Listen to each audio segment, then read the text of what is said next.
Continuing on in Chapter 7, we will look at Section 7.2, Central Limit Theorem with means. We will now show how probabilities can be found for the sampling distribution of sample means.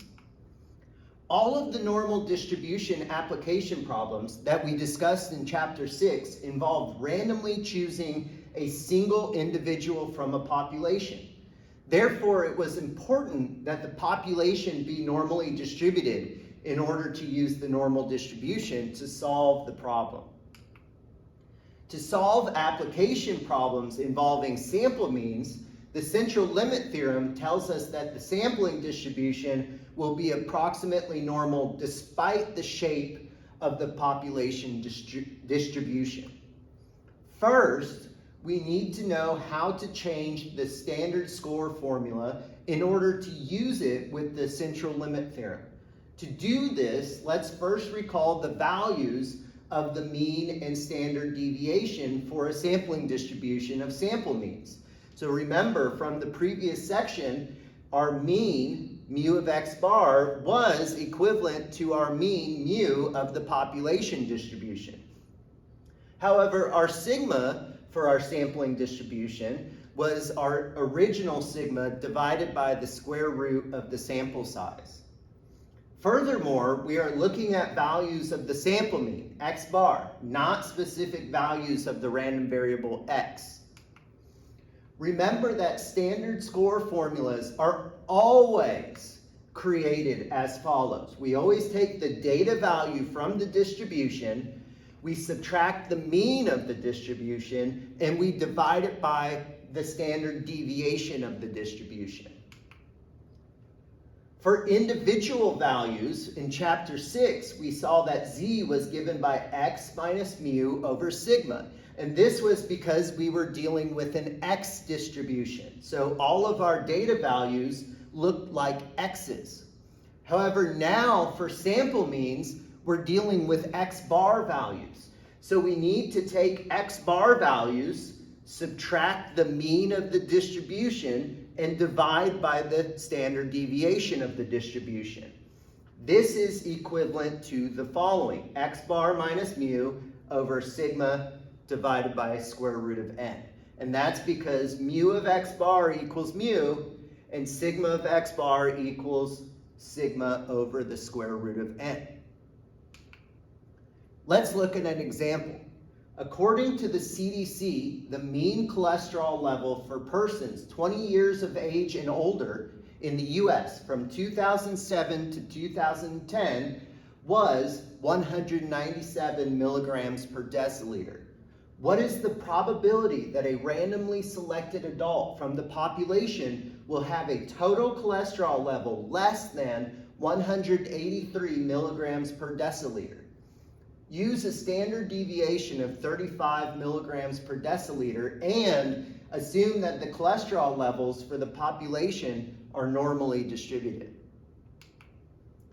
For this problem, we are given that cholesterol levels are normally distributed. So we can find our continuous random variable. Remember, our continuous random variable denoted by x is our measurement. So it's our cholesterol levels for persons 20 years of age and older.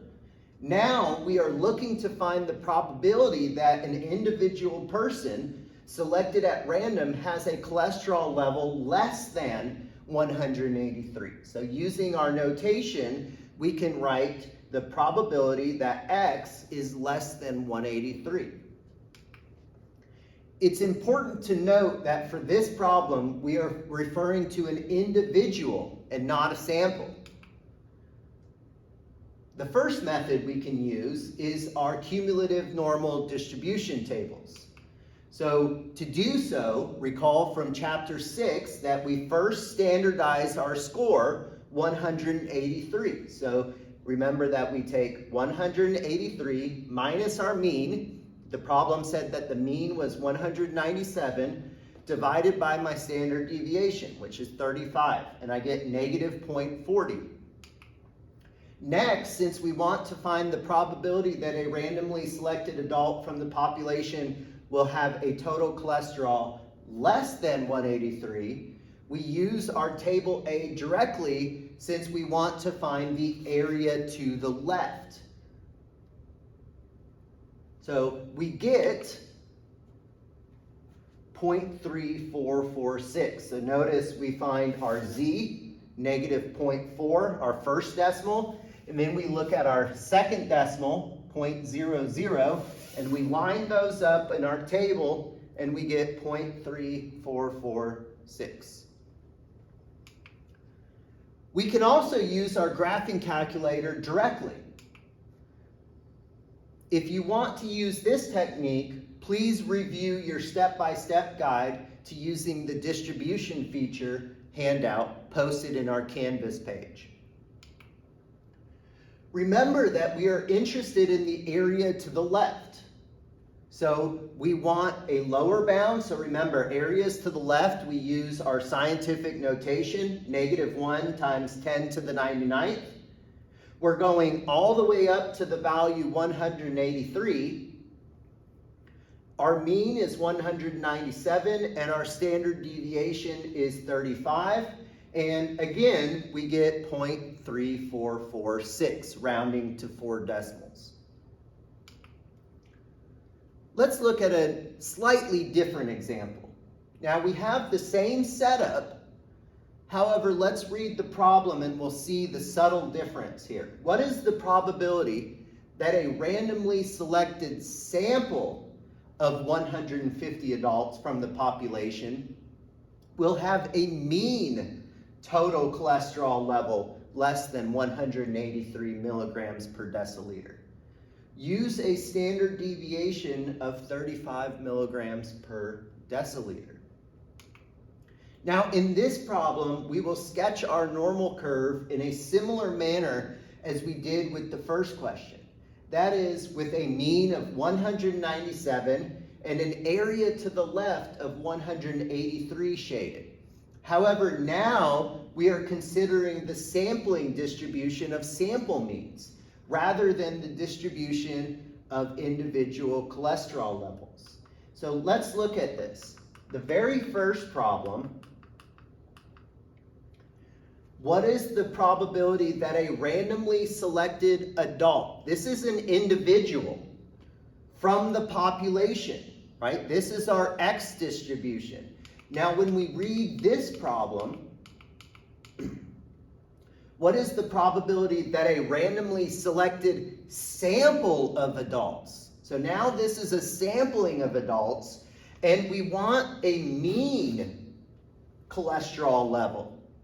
So this is hinting that we need to use our X bar distribution. So you have to start reading these problems very, very carefully to distinguish what distribution are they asking me to use.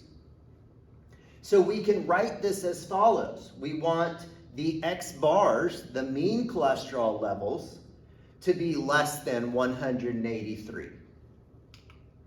It is important to note that for this problem, we are referring to a sample. Again, you're going to get this problem wrong on the quiz and the exam if we don't read that carefully and notice, oh yes, they're talking about a sampling and the probability for a mean, not an individual. Okay, so again, we can use our two methods. So the first method are distribution tables. So we standardize our value. So our X bar value is 183. So we take our data value minus our mean divided by our standard deviation. Remember, our standard deviation is slightly different here. And we get negative 4.90. Next, since we want to find the probability that a randomly selected sample of 150 adults from the population will have a mean cholesterol level less than 183, we use our table A directly since it's an area to the left. Now, using table A, we see that the value is not listed. This is because the area is too small to be listed. So we approximate the area or the probability as 0.0000, right? So our table ends at negative 3.49, I believe. And it doesn't go past that. So anything beyond that value, we just assume to be so small that it's not worth noting. So we count it as 0. We can also use our graphing calculator. So again, we're going to use our normal CDF feature. Since it's an area to the left, we need our lower endpoint, our upper endpoint, our mean, and notice that our standard deviation is slightly different here, and we see that we again get 0.0000, rounding to 4 decimal numbers.